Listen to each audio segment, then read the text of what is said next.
তায়েফের আকাশে গনগনে রোদ, আর সেই রোদের তাপে ঘাম ঝরাচ্ছেন জামাল ভুঁইয়ারা। এএফসি এশিয়ান কাপ বাছাই পর্বে ভারতের বিপক্ষে লড়াইয়ের আগে নিজেদের প্রস্তুত করতে বাংলাদেশ জাতীয় দল এখন সৌদি ক্যাম্পে।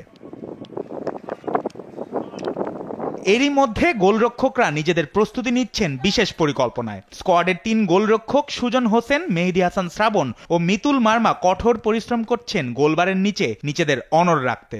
আলহামদুলিল্লাহ, আমরা এই পর্যন্ত সৌদিতে যতদিন ধরে আছি খুব ভালো প্র্যাকটিস হচ্ছে। সবাই জানে যে গোলকিপার একজনই খেলে, যেই জায়গায় খুব ডিফিকাল্ট।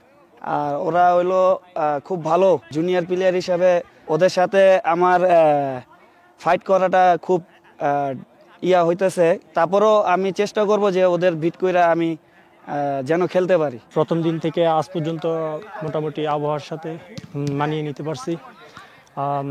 কিছুটা ব্রেথিংয়ের সমস্যা ছিল প্রথমের দিকে, কিন্তু এখন ঠিক হয়ে গেছে। ওভারঅল সব মিলায়া আমরা এখন ওয়েদারের সাথে খাপ খাইতে পারছি। 11-এ খেলার জন্য আসলে সব প্লেয়ারই চেষ্টা করে জান প্রাণ দিয়ে। তো আমারও শুরু থেকেই ইচ্ছা, আগ্রহ, এরা প্রত্যেকটা প্লেয়ারই ইচ্ছা থাকে যে ন্যাশনাল টিমের 11-এ খেলা। তো আমারও ইচ্ছা আছে 11-এ খেলার। কোচ যে সময় মনে করবে যে আমাকে 11-এ দিবে বা দেওয়ার মতো আমি কোচের মতো ওয়ার্ক করতেছি, ওই সময় কোচেই 11-এ খেলাবে আসা। আমাদের এখানে যে পরিবেশটা আমরা ফেস করতেছি আসলে খুবই ভালো, যেটা আমাদের জন্য গুরুত্বপূর্ণ। যেহেতু শিলংয়ে খেলা, তো সেম ওয়েদারের মধ্যে আমরা প্র্যাকটিস করার চেষ্টা করতেছি। তো আমি মনে করি এটা আমাদের জন্য পজিটিভ সাইন।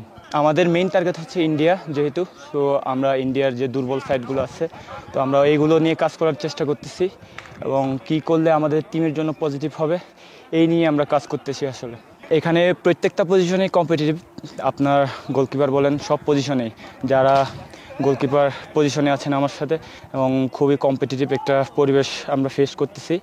তো এখানে সবাই আমরা রেডি।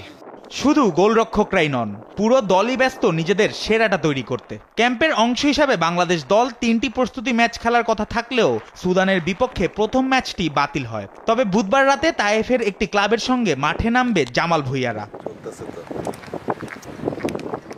এদিকে গেল মঙ্গলবার ইতালির ফাহমিদুল ইসলাম ক্যাম্পে যোগ দিয়েছেন, আর শেফিল্ড ইউনাইটেডের মিডফিল্ডার হামজা চৌধুরী 17 মার্চ বাংলাদেশে এসে 19 মার্চ দলের সঙ্গে প্রথমবারের মতো অনুশীলনে অংশ নেবেন।